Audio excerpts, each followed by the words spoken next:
Assalamualaikum warahmatullahi wabarakatuh. Kali ini kita akan membahas penggabungan usaha by purchase. Di mana pada penggabungan usaha by purchase ini, jika kombinasi suatu usaha dianggap sebagai pembelian, maka harta yang diperoleh dalam transaksi penggabungan tersebut dicatat atas dasar harga perolehan. Kita lihat contoh kasus ya untuk pencatatan akuntansi penggabungan badan usaha atas dasar pembelian atau by purchase. Di sini diketahui neraca PT Moko, PT Mita, dan PT Rifki per 1 Juli 2008. Di sini ada aktiva lain-lain. Aktiva lain-lain ini adalah gabungan dari seluruh aktiva yang dipunya oleh perusahaan Moko, Mita, dan Rifki. Kemudian ada hutang masing-masing perusahaan, modal saham dengan nominal 25.000 per lembar untuk PT Moko, 50.000 per lembar untuk PT Mita, dan 100.000 per lembar untuk PT Rifki. Agio saham PT Moko punya 15.500.000, PT Mita agio sahamnya 8.500.000, sedangkan PT Rifki 9.250.000. Laba ditahan masing-masing perusahaan, PT Moko 94.500.000, PT Mita 56.500.000, dan PT Rifki 65.250.000. Nah, jadi total pasipa dari masing-masing perusahaan adalah ya ini ya. Kalau ini adalah total aktifanya, total pasipa. Sama ya untuk neraca antara aktiva dan pasipa totalnya harus sama. Kemudian dalam penggabungan perusahaan tersebut disepakati bahwa PT Rifki bersedia membeli kekayaan bersih PT Moko dan PT Mita. Sebagai alat pembayaran, PT Rifki mengeluarkan modal sahamnya dengan harga pasar 100.000 per lembar. Jadi PT Rifki di sini akan membeli PT Moko dan PT Mita dengan mengeluarkan sahamnya, harga sahamnya di pasar adalah 100.000 per lembar. Untuk membeli perusahaan tersebut dilakukan penilaian kembali terhadap PT Moko dan PT Mita. Di sini setelah dilakukan penilaian kembali, nilai aktiva PT Moko itu naik sebesar 75 juta, sedangkan nilai aktiva PT Mita mengalami kenaikan sebesar 105 juta. Langkah selanjutnya, nah ini pertanyaan yang berhubungan dengan soal yang slide sebelumnya. Kita diminta membuat jurnal untuk mencatat.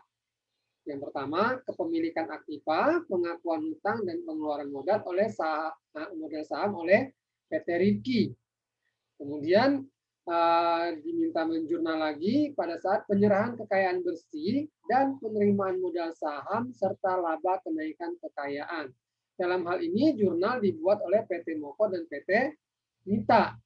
Kemudian pembagian saham PT Rifki kepada PT Moko dan PT Mita. Jurnal juga dibuat oleh PT Moko dan PT Mita. Kemudian pertanyaan yang kedua, kita diminta membuat neraca PT Rifki setelah terjadi penggabungan usaha.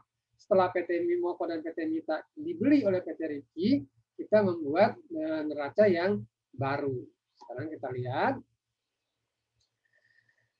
Untuk melakukan penjurnalan, untuk mempermudah, kita buat dulu tabel perhitungan kekayaan bersih dari PT Moko dan PT Mita. Di mana tadi jumlah aktiva PT Moko itu 450, sedangkan Mita 525 juta. Sehingga jumlah dari kedua perusahaan ini, jumlah aktivanya 975 juta. Nah, pada slide sebelumnya dinyatakan bahwa setelah melakukan penilaian kembali, aktiva PT Moko naik sebesar 75 juta dan PT Mita 105 juta. Jumlah penilaian kembali aktiva totalnya jadi 525 juta untuk PT Moko, 630 juta untuk PT Mita. Jumlah hutang 125, juta, kemudian kekayaan bersih 400 juta. Jumlah saham yang dikeluarkan adalah 4.000 lembar. 4.000 lembar jumlah saham yang nantinya akan dikeluarkan oleh PT Riki untuk membeli PT Moko. Dari mana 4.000 lembar ini? Karena PT Riki mengeluarkan saham dengan harga pasar 1.000 per lembar. Untuk melakukan pembayaran kekayaan bersih 400 juta ini dibutuhkan 4.000 lembar saham. Sedangkan PT Mita, PT Riki mengeluarkan 4.550 lembar saham. Total saham yang nanti akan dikeluarkan adalah 8.550 lembar. Setelah kita lakukan perhitungan seperti ini, kita buat jurnal. Sangat gampang sekali. Pertama, jurnal pengakuan atau pemilikan aktiva, pengakuan utang, dan pengeluaran modal saham oleh PT Riki. PT Riki setelah dia membeli perusahaan Moko dan Mita, maka aktivanya bertambah. Penambahnya sebesar 1.155 juta. Ini angka ini dari mana? Lihat tabel sebelumnya. Ini adalah penambahan aktiva untuk PT Riki setelah dia membeli. Semua kita ambil dari sini angka-angka untuk menjurnal. Utangnya bertambah. Ya, karena PT Moko dan PT Mita ini mempunyai utang 125 juta dan 175 juta. Sehingga total utang ini juga dibeli oleh PT Riki. Sehingga PT Riki nanti untuk utangnya bertambah. Modal sahamnya 855 juta. Bertambah. Kemudian yang B, penyerahan kekayaan bersih dan penerimaan modal saham serta laba kenaikan. Jurnal dibuat oleh PT Moko dan PT Mita. Pertama, PT Moko. Saham-saham PT Riki. Ya, debit. Kemudian hutangnya berada di debit. Hutang di debit berkurang. Habis hutangnya PT Moko karena tadi sudah dibeli oleh PT Riki. Kemudian aktiva untuk PT Moko juga kita tempatkan di sebelah kredit karena sudah dibeli oleh PT Riki. Laba ditahan juga di sebelah kredit. Ya, ini untuk jurnal yang dibuat oleh PT Moko. Sedangkan PT Mita, saham-saham PT Riki 455 juta, hutangnya berkurang 175 atau habis, aktivanya juga dikredit 525 juta, dan laba ditahan 105 juta. Semua angka ini ada di tabel ini. Ya, di sini. Selanjutnya, pertanyaan selanjutnya adalah pembagian saham PT Riki kepada PT Moko dan PT Mita. Jurnal dibuat oleh PT Moko. Modal saham 215.000. Agio saham 15.500. Laba ditahan 169.500.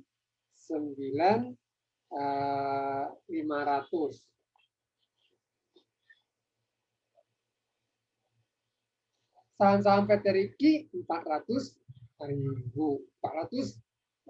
juta. Ini adalah pembagian sahamnya PT Riki tadi ya, yang dibuat oleh PT Moko dan PT Mita. Yang tadinya di sini saham PT Riki 400 juta ini kemana saja, gitu kan istilahnya. Jadi modal sahamnya 215, ini modal saham siapa? Kita lihat lagi. Di sini tadi di neraca sebelumnya. Nah, modal saham untuk PT Moko 215 ya, di sini makanya di sini modal saham 215, agio saham 15.500, laba ditahan 169.500. Semuanya kita ambil dari sini. Laba ditahan 94.500 di sini ditambah dengan kenaikan 75 juta, jadi 169.500. Begitu juga untuk PT Mita nantinya. Ya, angka-angka itu dapatnya dari mana? Dari neraca awal ditambah dengan kenaikan untuk laba di tahun ini. Modal saham PT Mita ini dia 285 juta. Modal mereka ada di kredit.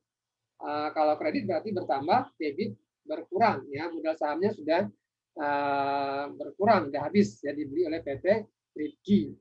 Analisanya seperti itu. Kemudian untuk agio saham juga sama, laba ditahan tadi, laba ditahan pada neraca saldo awalnya PT Mita ditambah dengan penilaian kenaikan aktiva. Ya, jadi 161 juta 500.000. Saham PT Rifki 455 juta. Semoga bisa dipahamin ya. Kemudian yang kedua, tadi kita diminta untuk membuat neraca setelah penggabungan usaha. Ini adalah neraca yang dibuat oleh PT Rifki. Aktiva lain-lainnya jadi 1,770 M. Ya. Ini didapat dari aktiva PT Rifki, aktiva lain-lain PT Rifki dari neraca saldo awalnya. Di sini dia total aktifanya adalah 615 juta ditambah dengan 1,155 M ini ya. Tambahkan dengan ini, jadi nanti ketemulah total aktifanya 1 M 770 juta. Hutang juga sama. Hutang ini kita peroleh dari hutangnya PT Rifki itu berapa. Lihat di neraca saldo awalnya untuk hutangnya PT Rifki, hutang awalnya PT Rifki, kemudian lihat lagi hutang PT Moko berapa, hutang PT Mita berapa, kita jumlahkan sehingga total hutang PT Rifki adalah menjadi 535 juta. Modal saham ini adalah diperoleh dari modal saham PT Moko ditambah modal saham PT Mita, ditambah modal saham awal PT Rifki. Kemudian ditambah agio saham awal PT Moko, ditambah agio saham awal PT Mita, kemudian ditambah lagi laba ditahan awal PT Moko, laba ditahan awal PT Mita, ditambah kenaikan aktiva PT Moko dan ditambah kenaikan aktiva PT Mita. Jadi ketemulah nanti modal sahamnya 1M 160 juta 500 ya. Nih. Ingat kan tadi? Ini modal saham PT Rifki yang sekarang itu diperoleh dari modal saham awal PT Moko, kemudian ditambah modal saham awal PT Mita, ditambah modal saham awal PT Rifki.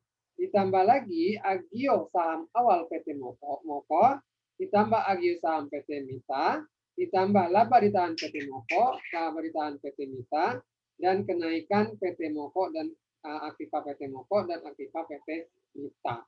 Jadi ketemuan nanti modal sahamnya 1M 160 juta 500. Untuk agio saham ini adalah agio saham PT Rifki di neraca saldo awal ya 9.250.000.